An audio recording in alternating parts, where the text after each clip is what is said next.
gave leadership to our foreparents, and that leadership made them slaves. But we have decided to find the leadership of our own. You know.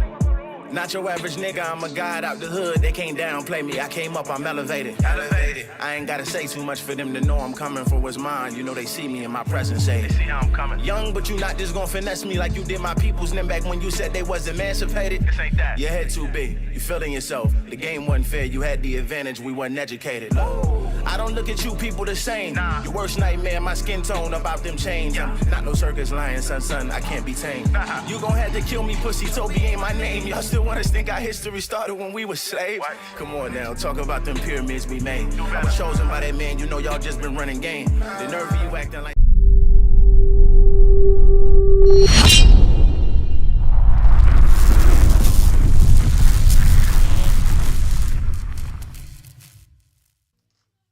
What's going on, family? This is your brother King Cam, and welcome back to another fire episode of Shifting the Culture podcast.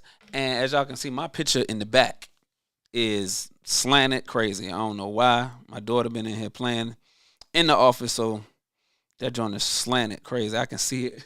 I can see it in the background. I gotta fix that because that's gonna get on my nerves the whole broadcast though. But yeah. So just wanted to tap in tonight, man. We appreciate everybody for tuning in, listening on Facebook. I need you to like. I need you to share. I need you to comment. Instagram, you know we're gonna get with you. Twitter, I need you to retweet. And YouTube, we building our family over there on YouTube. I need you to like, share, and subscribe. Hit that bell so you can stay notified each and every time that we drop a video. All right? So I need you to lock in. All right, so tonight, I got to fix this picture in the back, though, because I'm looking at it every time. Goodness gracious, this thing is irking me. Oh, boy. All right, family. So we got a lot. We got a lot to discuss, man. We got some recent comments from Ari Lennox, right? We got some recent comments from Ari Lennox around colorism, and that's what we want to discuss tonight, man. We want to talk about the culture, and you know, here on Shifting the Culture, man, where we speak truth to power, elevate the people, and challenge the narrative. That's what we doing. So let me see if I can fix this. I got to do this right now because it's gone. Look at. There we go. Get the messenger together. Okay. Boom. Okay. There we go. All right, family. Okay, cool. So we good now. Now let's get back to speaking that truth to power. Elevating the people. All right, so tonight, Ari Lennox comments. Now I don't know if y'all familiar, but Ari had this to say, so I'm gonna get this article pulled up real quick, and we're gonna get into the discussion. So this is an article from BET. This thing been in the way. Hold on. All right. So it says Ari Lennox talks Martin's jokes about Tashina Arnold and colorism. Now, we grew up on the Martin Show. I know I did. I grew up on the Martin Show. So she's saying, Ari Lennox is saying that the jokes that Martin had for for Pam, who was Tashina Arnold, and colorism, these comments, she got some backlash. She created a conversation. She really started a conversation around this whole thing. So we want to dive into it. It says her comments sparked conversation about how black women, especially those with darker skin, are portrayed on and off screen. Ari Lennox recently shared her thoughts on the jokes aimed at Pam, Tashina Arnold, on the sitcom Martin. The Grammy-winning singer. The thing that pissed me off about Martin was how much he was going in on Pam. She added that Pam was so effing beautiful and so fine, but growing up as a dark-skinned girl, she felt those jokes made it hard to fully appreciate her. On the show, Martin's character often made fun of Pam's hair, face, and style, calling her names like Beast or Scary J. Blige. While it was played for laughs at the time, many now view those jokes as examples of colorism and bias against darker skin tones. Colorism is discrimination against people with darker complexions, especially within the black community, where lighter skin is often unfairly favored. Lennox comments have sparked mixed reactions online. One Twitter user said the reaction people are having to Ari Lennox saying that about Martin is absolutely how it is to be a dark-skinned woman, pointing to the lasting impact such jokes have. Another user responded that Ari was bringing up a generation that doesn't understand real comedy before the censors, suggesting the jokes were just part of the show's style. It's worth noting that Martin and Tashina worked together to develop the jokes, often roasting each other on and off screen. While the show remains a classic, this discussion shines light on how black women, especially those with darker skin, are portrayed in media and how those portrayals affect viewers. Okay, so those are the comments from Ari Lennox around the Martin Show. So first, oh dang, stupid Nat.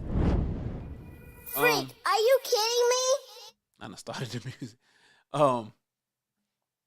Okay, so first, let's do this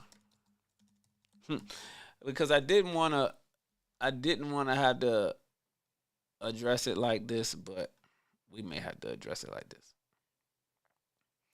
You know, oftentimes you got a lot of people who don't understand black culture. Ari is from Washington, D.C. I don't know where her people are from. But you got a lot of people, if you didn't grow up in black American culture specifically, then you won't understand, what was really taking place with Martin. Number one, Martin is a classic. And what I don't like about situations like this is where people can take comments or jokes that Martin may have said or any particular black comedian may have said 20 years ago and try to weaponize them for society today. To me, that's lame. That's lame because the atmosphere of 20 years ago in the 90s is not the atmosphere of today. So to try to weaponize what was said and accepted 20 years ago and bring it up into current times, I don't agree with that, number one. And you see a lot of people doing that when it comes to issues that they may have with black men. That's just real. They pull up your old tweets. They'll pull up old things like that. And you see a lot of people weaponizing things like that to try to come against black men. And I'm not with that. I'm just not with that. Back then at that time, those were the type of jokes that was taking place. These were the things that was being said, and nobody necessarily had issues with it. Now, if Tashina Arnold came out, shout out to Tashina Arnold, Pam, I love Martin too. If she would have followed up these comments and said, yeah, behind the scenes, me and Martin used to have conversations, and I didn't necessarily like the jokes that he was saying, then you would have a completely different conversation.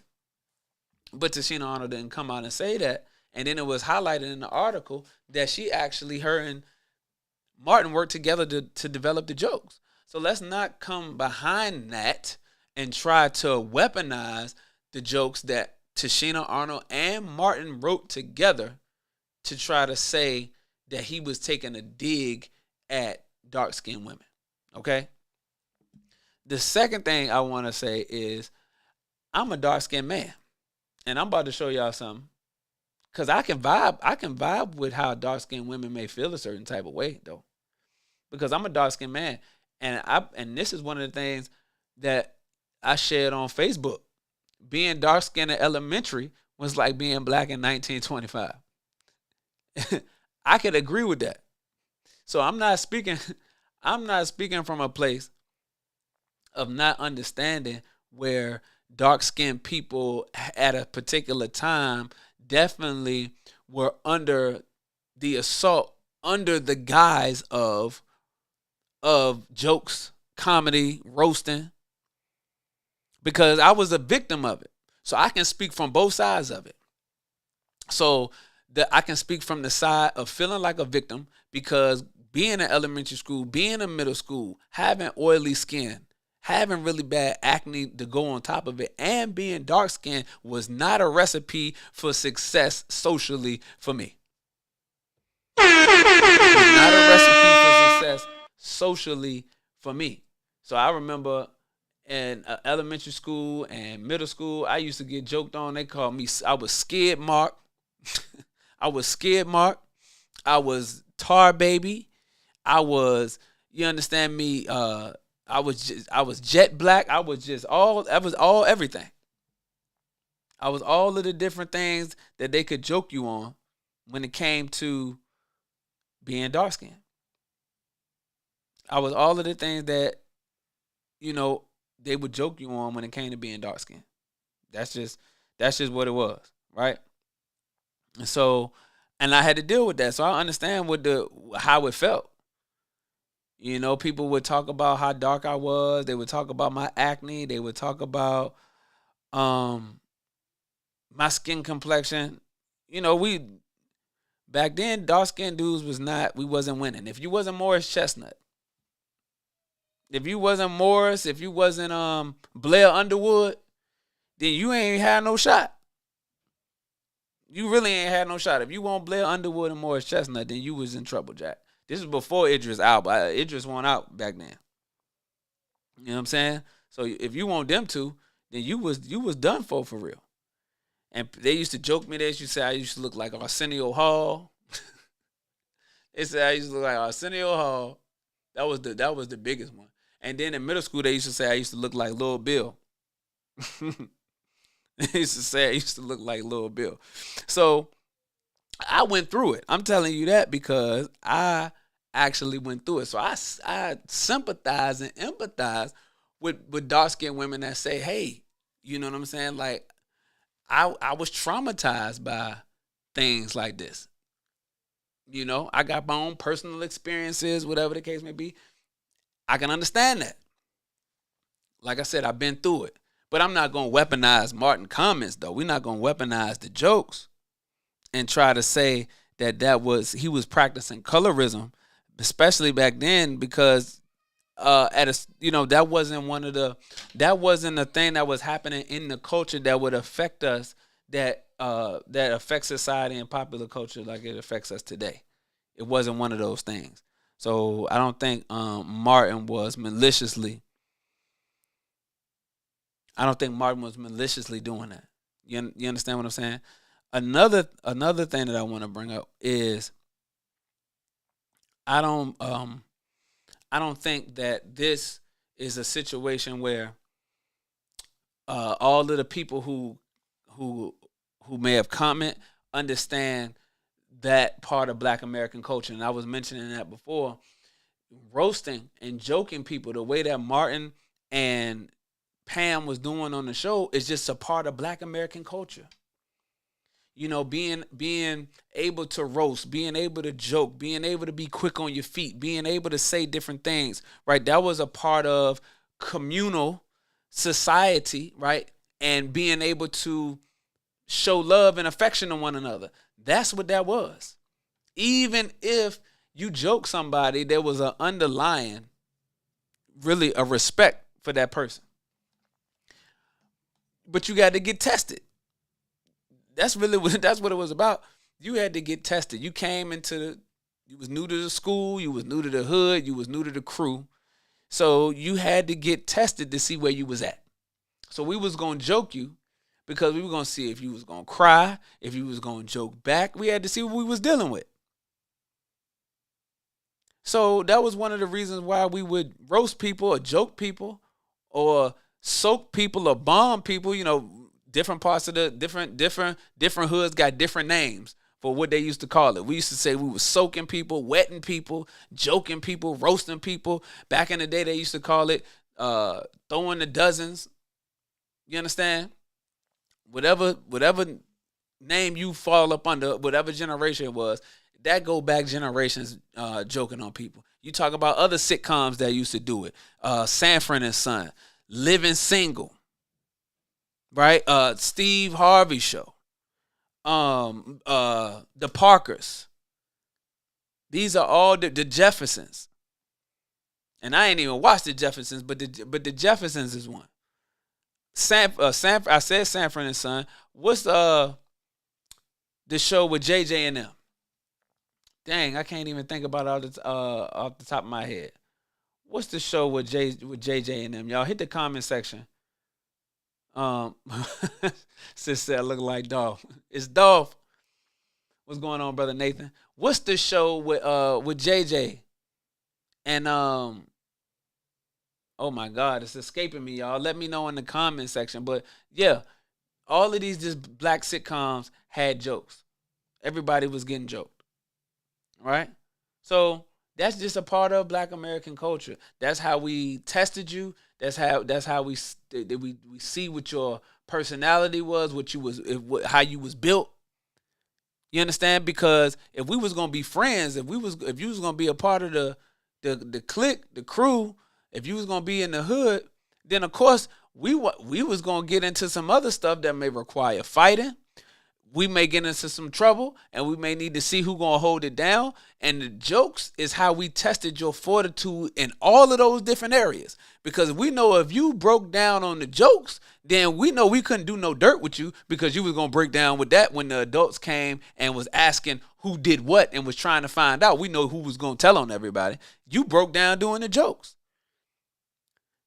We know that sometime or another we may have to fight. If you was too weak to handle the jokes, then we know you was going to be the one that was going to run if we got into a fight. So the joking aspect and the roasting aspect serve many purposes within our culture. Sometimes we joke you to the point to make you fight. We want to see if we're going to get you, we're going to push you and we're going to push you and we're going to push you to see where you at with it. And then you and whoever was joking you, y'all get into it, y'all shoot the one, and then after that, you handle your business, they handle their business, and then y'all either cool as I don't know what after that, or at least we know with the crew, like, nah, we know my man's gonna handle this business. And then after that, you in there. And of course, we jokes amongst ourselves, but we're not gonna let nobody on the outside joke you. So now we go around somebody else, and then they try to joke on you. They're like, hold on, wait a minute. You ain't gonna joke my mans though. You know what I'm saying? Like, you ain't gonna joke my man. Now you got to get your mans back. That's the whole purpose of that. But that's, like I said, that's Black American culture. If you don't understand though, then this is where this colorism stuff creep in, because you start to believe that it's coming from a place of discontent. You think it's coming from a place. Good Times. Thank you, brother Nathan. Good Times with JJ. They was always throwing jokes on Good Times. He always had some. Him and Thelma was always going back and forth. Max and oh my gosh, was it not oh my gosh, on Living Single, it was Maxine. And it was my man's with the locks. I can't think of his name off the top of my head right now. But they was always going back and forth with each other. Maxine was Carl. I think that's what his name was, Carl. She was always throwing jokes at him. When you bring it back to Pam, when you bring it back to Pam and Martin, Pam had just as many jokes for Martin as Martin had for Pam. She joked about how he looked. She talked about how short he was, how big his ears were, all that. So he could, if he wanted to, black men could take the same position and say, well, you talked about exaggerated features about his ears or his height and all those different type of things. And you know, short dudes already height challenge, they already got problems. So they can really have a field day with this one. You see what I'm saying? But this is all a part of the culture. But when you got people that don't know how we move and how we operate, how we commune, how we socialize, then it can transform into a whole nother thing. And this is where this whole colorism is coming into play. So it says, Brother Nathan says, beefing and belittlement came from slavery. Slave master used to insult the slave and forced him to laugh every time he was being humiliated. Okay, I'm not able to say, to confirm or deny that. But again, I'm just going off of my own experience growing up in the culture, watching TV and things like that. The comedy, it was a comedy, and we wasn't the only people that used to joke each other like that neither. Because you can look at the Seinfelds of the world, you can look at other white comedians who would also joke they white buddies. They got a different type of humor though, and I'm not really like a fan of white humor. Now my cousin, he loved white humor. Like he be laughing out on white comedians and all that stuff. I don't think they funny like that for real. And they say a lot of gay jokes. They love saying gay stuff and then trying to pass it off as a joke. I can't mess around with white folks like that. But again, it's the culture. So let's go back to the article. Let's get back to this article real quick. So Ari says that the thing that pissed me off about Martin was how much he was going in on Pam.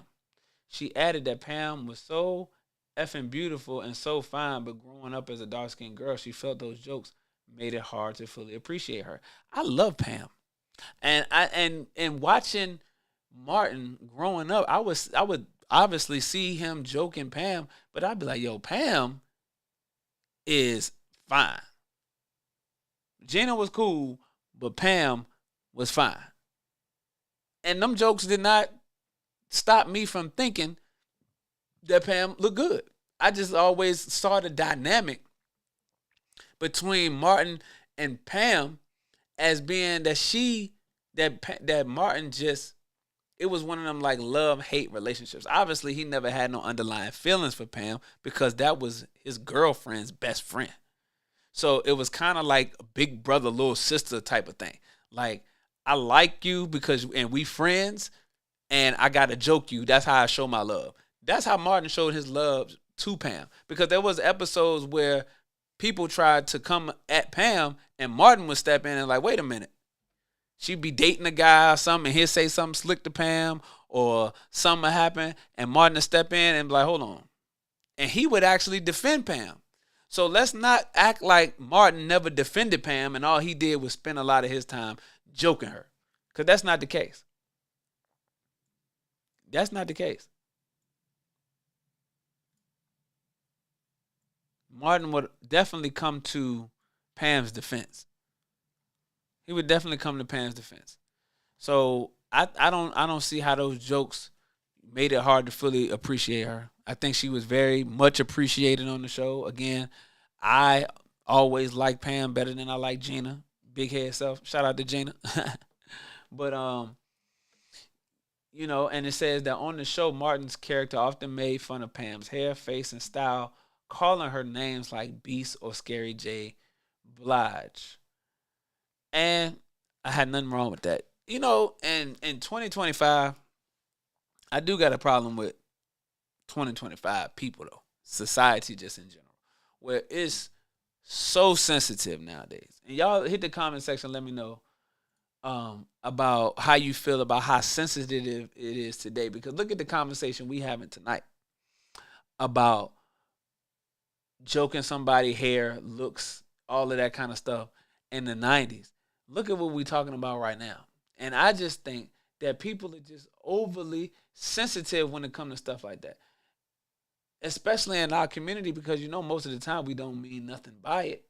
And if it really bothers you like that, then all you got to do is say something, and then we'll make adjustments. But in 2025, everybody is so sensitive. You can't talk about people's hair. You can't talk about people's clothes. You can't talk about people's shoes. You can't talk about the way people talk. You can't talk about nothing. Because everything is considered bullying. If you did what Martin did to Pam in school, and today you be getting up out of that school. They be done transferred you out to school for bullying. You have a meeting with the parents on all that kind of stuff. We used to couldn't wait to go to school to joke somebody. That was like the highlight of the day.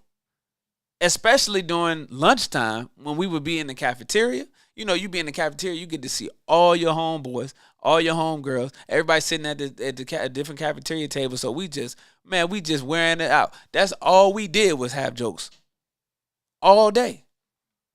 You get to school in the morning. If you ate breakfast in the morning, you go to breakfast and you be joking. That's all we did. That's one of the things that made school so much fun. That was one of the things that made school fun. Man, I can't wait to get to school so I can joke my homeboys. So I can joke my homegirls.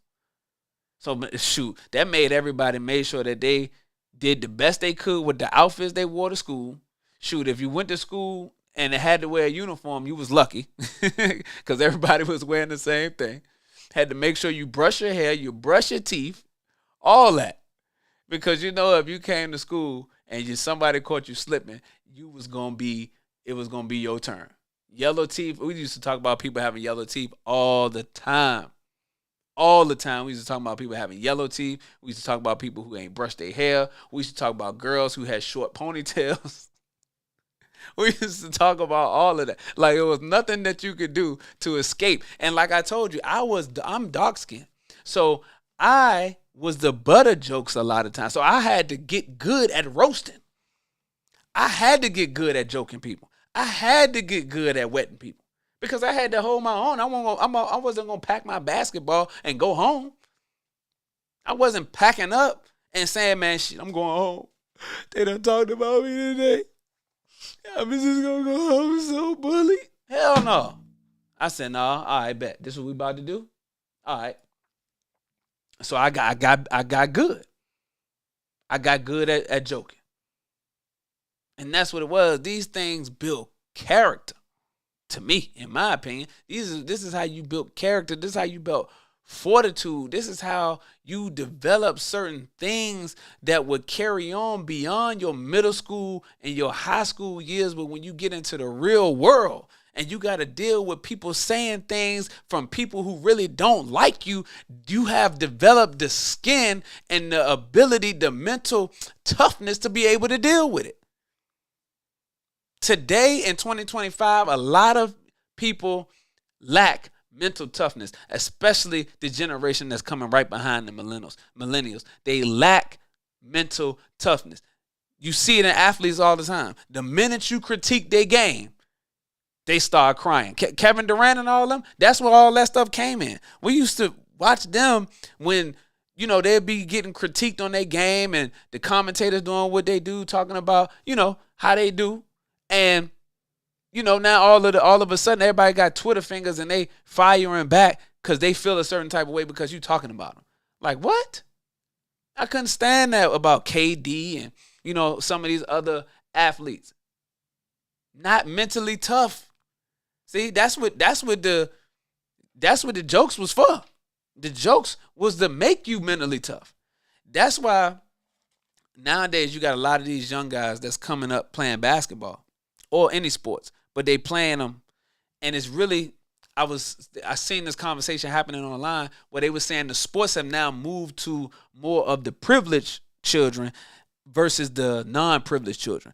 You really got good at basketball, playing in the park, playing on the playground, banging. You understand me? It was not a rich person's sport. Basketball was not a rich person's sport. Football was not a rich person's sport. It don't cost much to play football. You don't need a whole bunch of training, a whole bunch of equipment. Same thing with basketball. You can make a hoop out of anything. That was for the kids in the ghetto.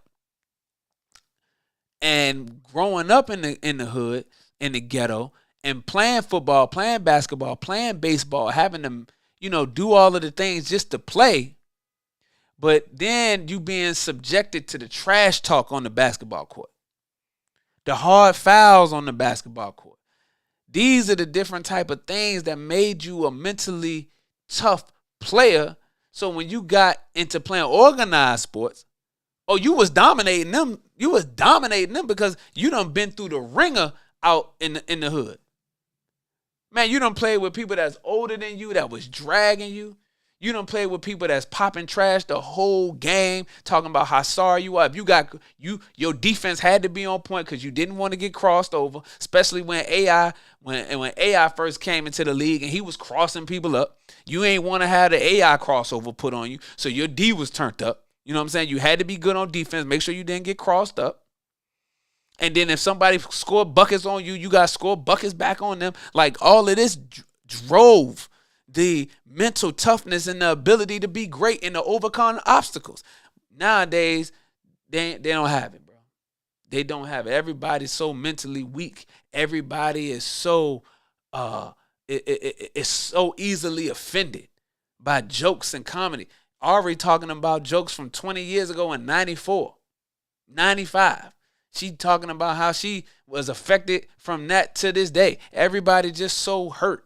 And everything got to be inclusive. And if you joke somebody or something, they're going to take it all out of proportion. And it becomes you being divisive now. And you hate this community and this community and that community. No. See? That ain't what we on. That ain't what we on. Brother Nathan said, also slave master Lynch says every chance you get, you should belittle a slave. Remember, our culture is not of our own. It's a step version of our former slave master. So in 2025, that's what you got. That's what you're dealing with. You got a lot of people who are mentally weak, and it shows in other areas of being underdeveloped. This is why I think this is part of the reason why a lot of the relationships are like they are. And the advent of social media helped to keep the mentally weak weaker. They got weaker. They didn't get stronger.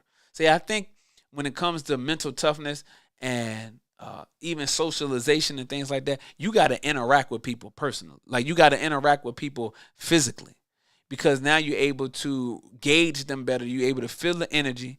You're able to read that person, and you have to really put the skills of socialization in action. Well, with social media, you don't have to do that because you can DM, you can comment on people's posts, and it's very detached. So now when you get with a person and you met them online, or you grew up in the era of everybody meeting online, then the in-person stuff is awkward for some people. Not everybody. This is why I love the millennials. See, nobody can do it like the millennials do it, because we, the millennials, have literally been through everything. And when I say through everything, we've been through, mass incarceration in the 90s, the advent of the internet, Y2K. You understand me? The greatest era in R&B music to ever exist in the 90s. You had top tier hip-hop music in the 90s with two of the greatest artists to ever live, in Tupac Shakur and Biggie Smalls. And then you go into the 2000s era of music and basketball and sports. And as I mentioned, you got the internet coming in, and then social media coming in with Facebook and MySpace and all these different things. But we also was outside.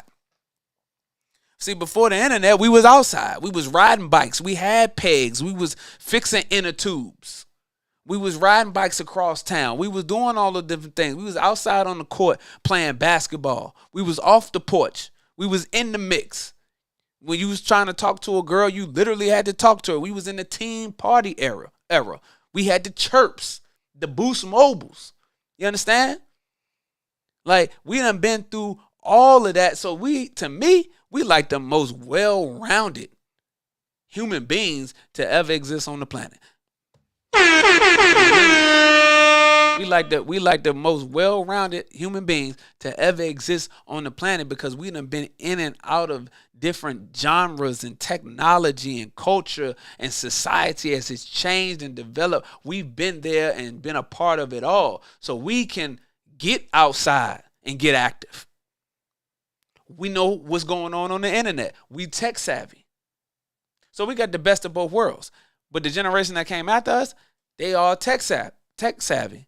But they don't know how to get in the mix. So as I was saying earlier, those in-person events and things like that, sometimes they come off awkward to certain people because people have become socially awkward due to social media.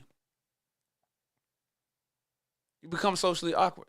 And what happens is now you're not able to cope with the jokes because you are now socially awkward. And joking, you can't be socially awkward. because you got to be quick on your feet. You got to be able to think. You got to have a reply. You got to be looking, watching. You got to be doing all that kind of stuff. Because a person, if you're going to joke a person, you got to know what you're going to joke them about. So you got to examine. See, you got to observe. You got to observe what they got going on, what they wearing, what they saying, what they talk, how they talking. You know? And then you got to come up in your mind and create the joke. And it got to be funny. So it's a lot of stuff that's going on that requires your mind to work. And see, in this new era that's coming behind us, and then the one that's coming behind them, like my daughter age, they just socially detached, because of social media. And it's create a lot of mentally weak people. And then it shows how mentally weak they are, because then now they have to attach themselves. What happens is they attach themselves to these different communities. And anytime someone has a difference of opinion, this is the biggest thing, they're non-confrontational. And anytime someone has a difference of opinion with them, or you get into a debate style conversation, they don't have enough mental toughness to engage in a conversation like that, because they don't want to be divisive. That's literally the language that society has put out. They program that into a lot of young people. So you can't even challenge thoughts and ideas anymore, because being controversial is somehow seen as being problematic, or I've heard it even to the extent of being toxic masculinity. Seriously, if you like to debate, if you like to be controversial and things like that, some women say, "Oh no, that's toxic masculinity." Like, what? I have my own mind. I got my own opinions on things, and if I want to engage in a conversation and debate in that conversation, I should be able to do that. That's intelligent discourse, not arguing with people, but intelligent debate. That's a positive discourse. So that family is, something, a conversation that's going on online. As it mentioned here, which I think is very important, I'm glad that they put this in this BET article, was that it's worth noting that Martin and Tashina worked together to develop the jokes. So I'm glad they put that in there, and they didn't just leave it open for interpretation for others who may be a part of this conversation, or even, have anything to add to this and try to weaponize this against Martin. Because you got those types. You got the feminists that will weaponize this against Martin. They don't like men anyway, especially black men. But men in general, they don't like them. And anything that they can do to try to take a black man down, they'll use it at any turn. They'll use it at any turn, and this is the opportunity for them to do that with this. So shout out to BET in their article saying, it's worth noting that Martin and Tashina worked together to develop the jokes, often roasting each other on and off screen. So they was doing this. Tashina was with everything. She was with the jokes, and she had plenty jokes for Martin too. So it wasn't like he was just constantly bombarding her with jokes, and she just, had low self-esteem and shrunk under the pressure. That was not the case. That was not the case. No. Pam was throwing them jokes. Pam was definitely throwing them jokes. So, okay, let's see. So listen, if you're just joining us here at Shifting the Culture Podcast family, I'm your host, Brother King Cam, and this is where we speak truth to power, elevate the people, and change the narrative. I'm going to say that again. This is where we speak truth to power, elevate the people, and challenge the narrative. That's another point that I was making just a few minutes ago. Because if you're mentally weak, you'll never challenge the narrative. You just go with the flow. You go with what's easy. You go with what the crowd is going with, because that's the least path of resistance. Well, that's not how life works. Anything of value, as the Honorable Minister Louis Farrakhan has taught us, has a difficulty factor attached to it. Say that one again. Anything of value has a difficulty factor attached to it. Anything of value. So if you're going to run away from confrontation, if you're going to run away from accountability, if you're going to run away from obstacles, then I don't know what to tell you, because life might not be what you into. Life might not be what you into. Because as long as you living, you're going to have obstacles. The Honorable Minister Louis Farrakhan said in the Swan Song, he said life is always presenting the living with a problem. Life is always presenting the living with a problem. Now, do with that information what you will. I'm going to read this other article. It says from Medium. Martin was hilarious and colorist as AF. And this is Ivy Locke writes. Okay, I kind of probably know where this is about to go, but we're going to read it and see. But it's given, I can already tell by this low cut on this picture, she's giving femme vibes. She's giving feminist. It's giving feminist. Let's see. It says, come here, my little red bone, looking like a whole sunset. Girl, your hair is so, okay, so he's talking to the light-skinned girl. So they got let me show y'all so you'll be able to see it. So this is supposed to be a cartoon sketch of Martin and Gina. Come in, my little red bone, looking like a whole sunset. And then Martin and Pam. Girl, your hair so nappy.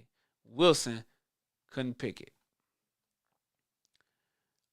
So they said. Martin was funny, but often at the expense of dark-skinned black women. This past week, singer Ari Lennox received backlash for tweeting the clearly colorist tropes on the classic show Martin. Bingo.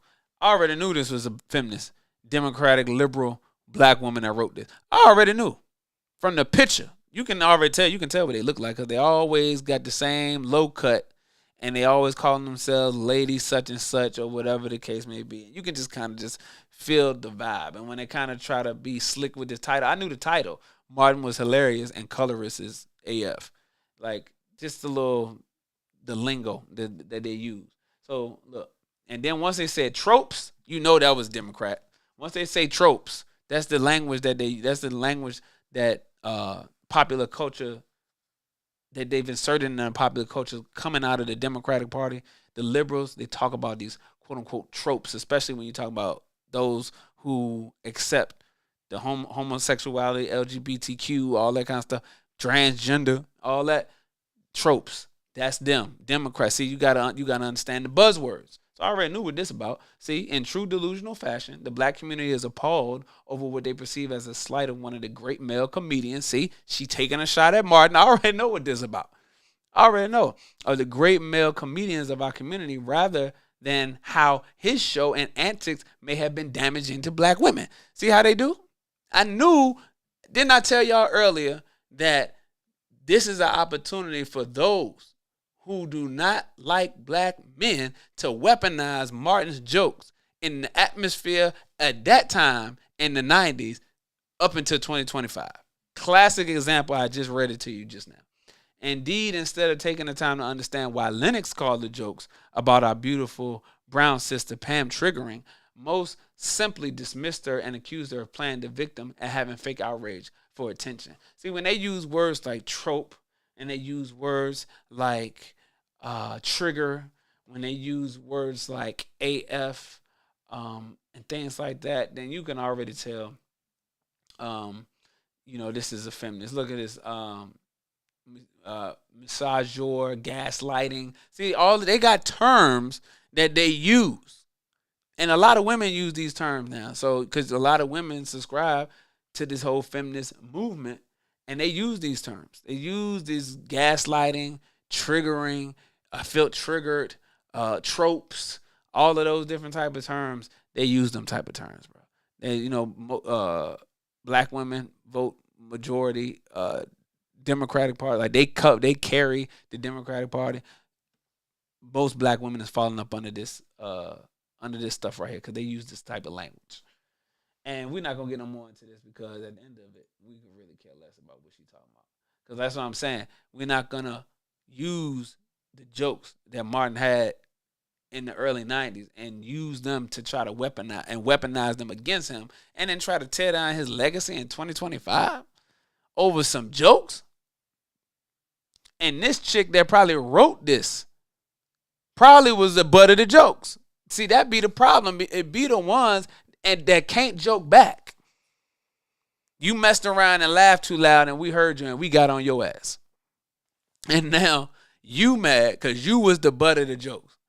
Oh, here you come, big, grown, and alone as a feminist, and you gonna write this article and try to weaponize jokes from Martin's show against Martin. Crazy. I told you, even before I pulled that article up, it was gonna be somebody that did it.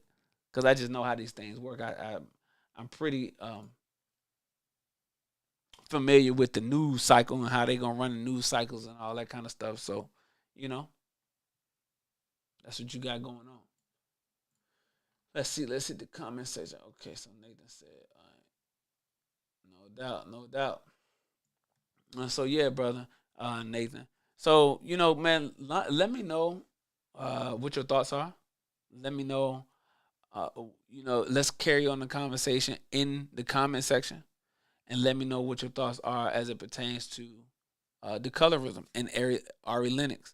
And, you know, how black women may feel or may not feel about colorism happening in the community today. All right?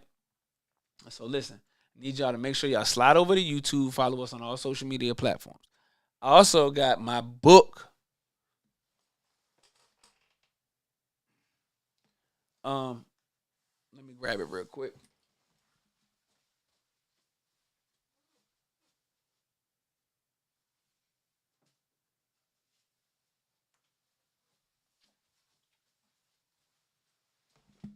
Bam. The Enemy is the Enemy. 4 Ways to Stop Self-Destructive Behavior. It's out now. We just got a fresh batch in. You might want to go ahead and grab your book. It's a quick read. It is not much, but it's powerful though. It's mighty, but powerful. You understand? So definitely want to grab you one of these. All right. So I appreciate you for tapping in tonight, family. And may Allah continue to bless you with the light of understanding. I leave you in the greeting words of peace of Assalamu alaikum. Peace. Any leadership that teaches you to depend upon another race is a leadership that will enslave you. Any leadership that teaches you to depend upon another race is a leadership that will enslave you. They gave leadership to our foreparents, and that leadership made them slaves. But we have decided to find a leadership of our own. You know. Not your average nigga, I'm a guy out the hood. They can't downplay me. I came up, I'm elevated. I ain't gotta say too much for them to know I'm coming for what's mine. You know they see me in my presence, say they see how I'm coming. Young, but you not just gonna finesse me like you did my peoples. Then back when you said they was emancipated. This ain't that. Your head too big, you feeling yourself. The game wasn't fair, you had the advantage, we wasn't educated. I don't look at you people the same. Nah. Your worst nightmare, my skin tone about them chains. Yeah. Not no circus lion, son, I can't be tamed. You gon' have to kill me, pussy, Toby ain't my name. Y'all still want us think our history started when we were slaves? What? Come on now, talk about them pyramids we made. I was chosen by that man, you know y'all just been running game. The nerve of you acting like